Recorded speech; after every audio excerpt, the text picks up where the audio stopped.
दोस्तों, श्रीमद् भागवत गीता स्वयं भगवान श्री कृष्ण की मुखमंडल से निकली हुई वह दिव्य एवं तेजस्वी ज्ञान है जिसके आलोक में आने से बड़े अज्ञानी भी पाप का मार्ग छोड़कर पुण्य की ओर लौट जाते हैं।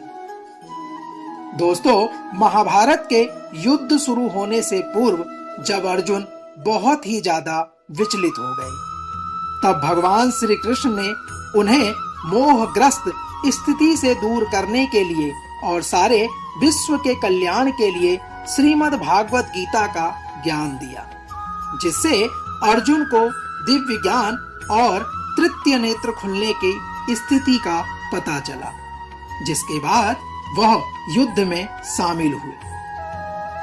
दोस्तों, कल हमने भगवान श्री कृष्ण के मुखार बिंदु से निकले श्रीमद् भागवत गीता के 13वें अध्याय क्षेत्रज्ञ विभाग योग का श्रवण किया था, जिसमें भगवान ने ज्ञान सहित क्षेत्र और क्षेत्रज्ञ के विषय का वर्णन किया।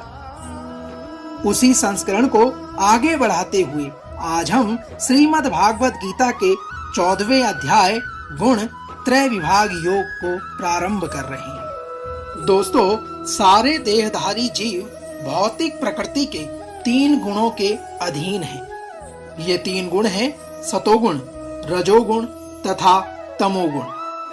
भगवान श्री कृष्ण बतलाते हैं कि ये गुण क्या हैं, ये हम पर किस प्रकार क्रिया करते हैं, कोई इनको कैसे पार कर सकता है और दिव्य पद को प्राप्त व्यक्ति के कौन कौन से लक्षण हैं। इसमें ज्ञान की महिमा और प्रकृति पुरुष से जगत की उत्पत्ति का वर्णन किया गया है। इस अध्याय में सतोगुण, रजोगुण, तमोगुण इन तीनों गुणों का विशद विवेचन किया गया है। तो आइए प्रारंभ करते हैं।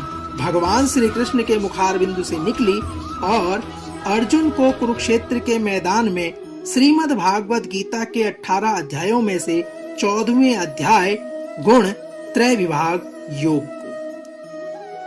भगवान श्री कृष्ण कहते हैं, हे अर्जुन, अब मैं तुमसे समस्त ज्ञानों में सर्वश्रेष्ठ इस परम ज्ञान को पुनः कहूंगा, जिसे जान लेने पर समस्त मुनियों ने परम सिद्धि प्राप्त की है। हे अर्जुन, इस ज्ञान में स्थिर होकर मनुष्य मेरी जैसी दिव्य प्रकृति को प्राप्त कर सकता है। इस प्रकार स्थित हो जाने पर वह ना तो सृष्टि के समय उत्पन्न होता है और ना प्रलय के समय विचलित होता है।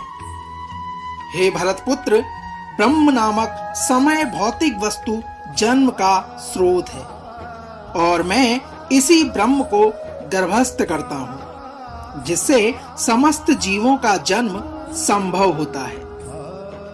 भगवान श्री कृष्ण आगे कहते हैं, हे कुंती पुत्र, तुम यह समझ लो कि समस्त प्रकार की जीव योनियां इस भौतिक प्रकृति में जन्म द्वारा संभव है और मैं उनका बीज प्रदाता पिता हूँ। हे अर्जुन, भौतिक प्रकृति 3 गुणों से युक्त है। ये 3 गुण सतोगुण, रजोगुण तथा तमोगुण हैं। हे महाबाहु अर्जुन, जब शाश्वत जीव प्रकृति के संसर्ग में आता है तो वह इन गुणों से बंध जाता है। हे निष्पाप अर्जुन, सतोगुण अन्य गुणों की अपेक्षा अधिक शुद्ध होने के कारण प्रकाश प्रदान करने वाला है और मनुष्यों को सारे पाप कर्मों से मुक्त करने वाला है। जो लोग इस गुण में स्थित होते हैं वे सुख तथा ज्ञान के भाव से बंध जाते हैं। हे कुंती पुत्र, रजोगुण की उत्पत्ति असीम आकांक्षाओं तथा तृष्णाओं से होती है और इसी के कारण यह देवधारी जीव सकाम कर्मों से बंध जाते हैं। हे भरतपुत्र अर्जुन, तुम जान लो कि अज्ञान से उत्पन्न तमोगुण समस्त देहधारी जीवों का मोह है। इस गुण के प्रतिफल पागलपन, आलस तथा नींद है, जो बुद्धिजीवी को बांधते चले जाते हैं।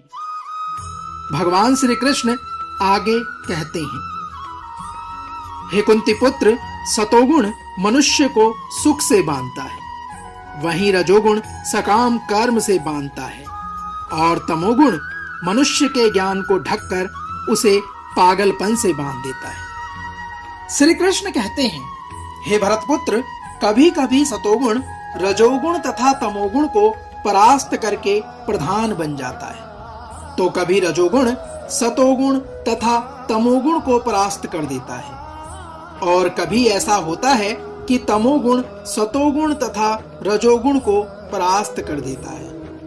हे अर्जुन, इस प्रकार श्रेष्ठता के लिए निरंतर स्पर्धा चलती रहती है।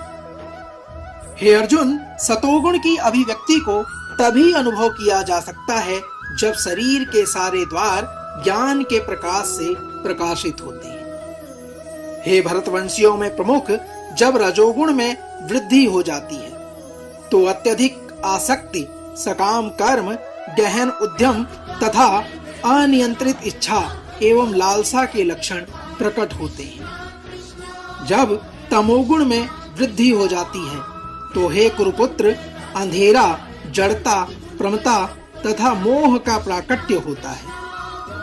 हे अर्जुन, जब कोई सतोगुण में मरता है तो उसे महर्षियों के विशुद्ध उच्चतर लोकों की प्राप्ति होती है। जब कोई रजोगुण में मरता है तो वह सकाम कर्मियों के बीच में जन्म ग्रहण करता है, और जब कोई तमोगुण में मरता है तो वह पशु योनि में जन्म धारण करता है। हे कुंती पुत्र, पुण्य कर्म का फल शुद्ध होता है और सात्विक कहलाता है, लेकिन रजोगुण में संपन्न कर्म का फल दुख होता है, और तमोगुण में किए गए कर्म मूर्खता से प्रतिफलित होते हैं। हे अर्जुन, सतोगुण में वास्तविक ज्ञान उत्पन्न होता है, रजोगुण में लोभ उत्पन्न होता है, और तमोगुण से अज्ञान, प्रमाद और मोह उत्पन्न होता है। श्री कृष्ण आगे कहते हैं, हे अर्जुन, सतोगुणी व्यक्ति क्रमशः उच्च लोकों को ऊपर जाते हैं, रजोगुणी इसी पृथ्वी लोक में रह जाते हैं, और जो अत्यंत ग्रहित तमोगुणों में स्थित हैं, वे नीचे नरक लोक को चले जाते हैं। जब कोई यह अच्छी तरह जान लेता है कि समस्त कार्यों में प्रकृति के तीनों गुणों के अतिरिक्त अन्य कोई कर्ता नहीं है, हे अर्जुन, और जब वह परमेश्वर को जान लेता है जो इन तीनों गुणों से परे है, तो वह मेरे दिव्य स्वभाव को प्राप्त होता है। हे कुंती पुत्र, जब देहधारी जीव भौतिक शरीर से समृद्ध इन तीनों गुणों को लाघने में समर्थ होता है, तो वह जन्म, मृत्यु, बुढ़ापा तथा उनके कष्टों से मुक्त हो जाता है और इसी जीवन में अमृत का भोग करता है। दोस्तों, भगवान श्री कृष्ण अर्जुन को तीनों गुणों के बारे में बता रहे हैं और अर्जुन के सभी मोह को दूर कर रहे हैं। अर्जुन आगे श्री कृष्ण से प्रश्न करते हैं। अर्जुन कहते हैं, हे भगवान, जो इन तीनों गुणों से परे है, वह किन लक्षणों के द्वारा जाना जाता है, उसका आचरण कैसा होता है और वह प्रकृति के गुणों को किस प्रकार लांघता है।